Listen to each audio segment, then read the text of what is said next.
the temple, Mahakaleshwar temple in Ujjain. This year is very important because it is their Kumbh Mela. This is the 12th cycle of the 12-year cycles, the solar cycles. So very significant year for them, and it's called as the Simhasta Kumbha this time. This temple was built by a king named Chandrasena. Chandrasena was attacked. He's a great devotee of Shiva. He was attacked by people who wanted to destroy this culture. Ujjain had become a city of devotees and those who sought knowledge. It was almost like the second Kashi of India, where knowledge, learning, transmission of spiritual knowledge was the main hub of the town. That is what ruled the town, and people came to this town for that purpose. It is not on any trading route, so the town grew. It was called as Avantika at that time. This town Avantika grew big only as a knowledge hub, as a spiritual hub. So there were people who don't like it, there are always people who don't like it. So they wanted to destroy the city and they attacked.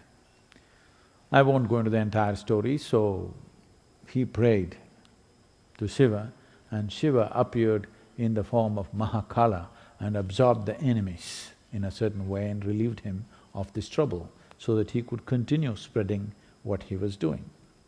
Kala, the word Kala means two things. Kala means time. Kala also means darkness. How can one word mean time and darkness? When we say time, in your present experience, time means cycles. Cycles means physical nature. From atomic to cosmic, from a single atom to the larger cosmos, everything is in cyclical motion. If there are no cycles, there is no possibility of physicality. Planet turns around once, we call this a day. The moon goes around the planet, we call it a month. The planet goes around the sun, we call it a year. Like this it goes. Our understanding of time or experience of time right now is in cycles.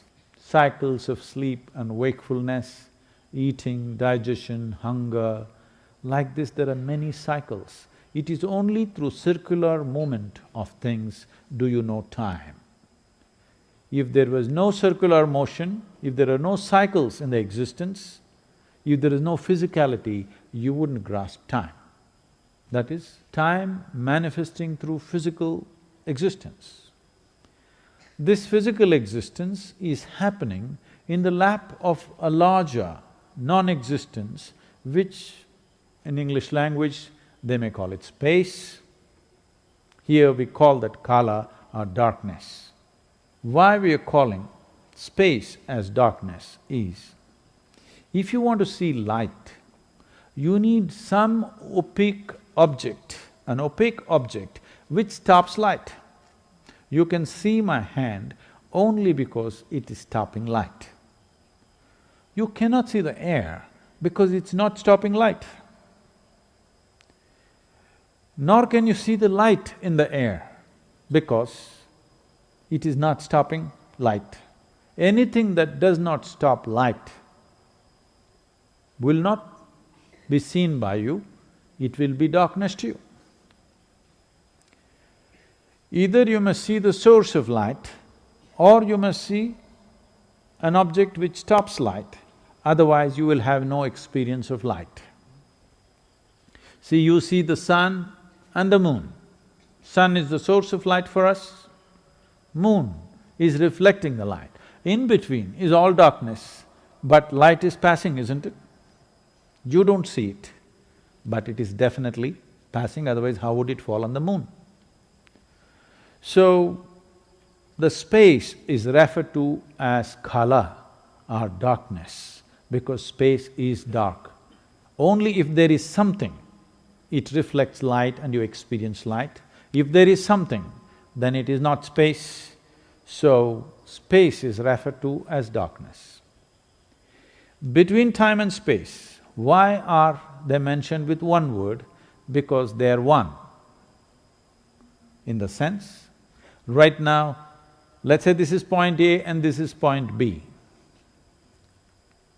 These 2 points are possible only because there is time. It's not because there is a distance, there is time. Because there is time, there is possibility of distance or space. If there is no time, there can only be one point, and one point cannot happen in physical existence. There can only be polarities, things can exist only as polarities. So, if there is no time, if there was no time, there would be no space, there would be no two different things.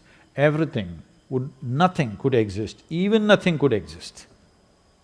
Not just something, even nothing could exist. So the basis, the fundamental basis of existence is known as kala or the time, because only because there is time, there is room for space, otherwise there would be no space. As right now, your experience of time is only in cyclical moments.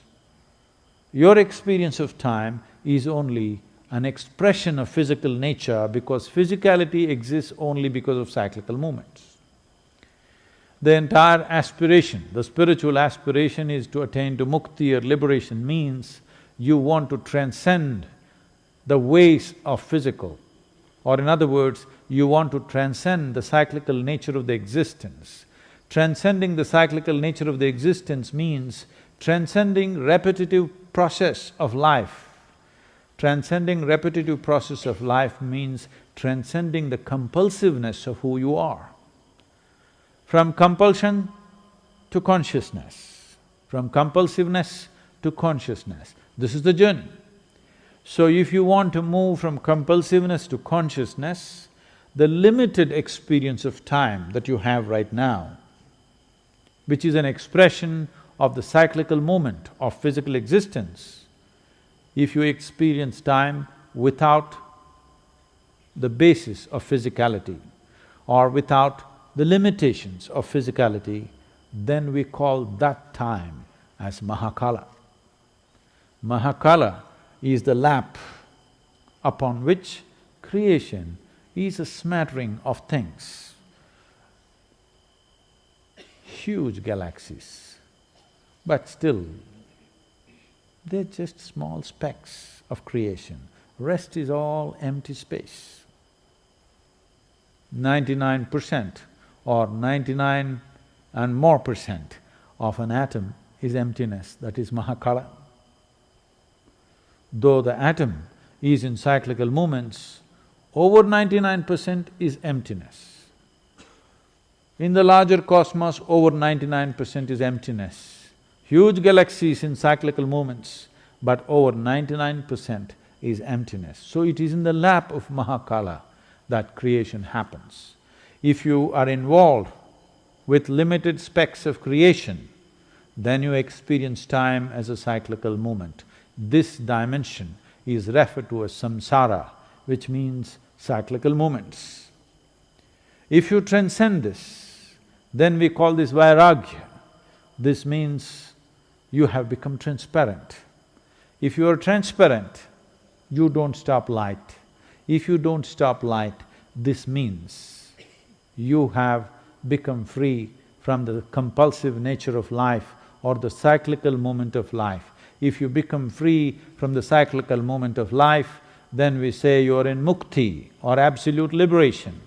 So those who are aspiring for mukti, those who are seeking absolute liberation, for them this dimension that we are referring to as Mahakala becomes of paramount importance.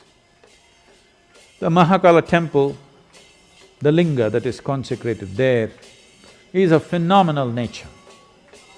It will shake you from the root of your existence. It is really an incredible consecration. It is just done for this purpose, that in some way it dissolves you.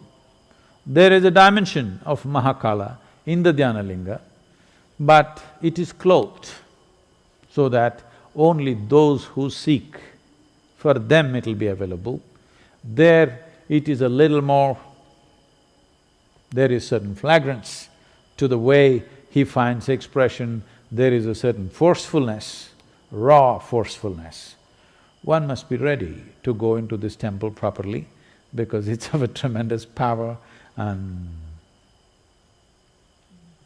it is not for the faint-hearted. It shakes you from inside because that is the nature of Mahakala, that in the very presence of what this Mahakala Rupa is when you go there, everything is gone, everything is burnt into ashes. That means you become free from the physical. That means it pushes you, it propels you towards your ultimate liberation. You want to do that gently, we have everything here. You want to do it in a boom way, you really want to be pushed hard and you are not faint-hearted, then Mahakala temple is a phenomenal process and this April, May is very significant. We are planning to transport a few thousand people from Tamil Nadu so that something is shaken.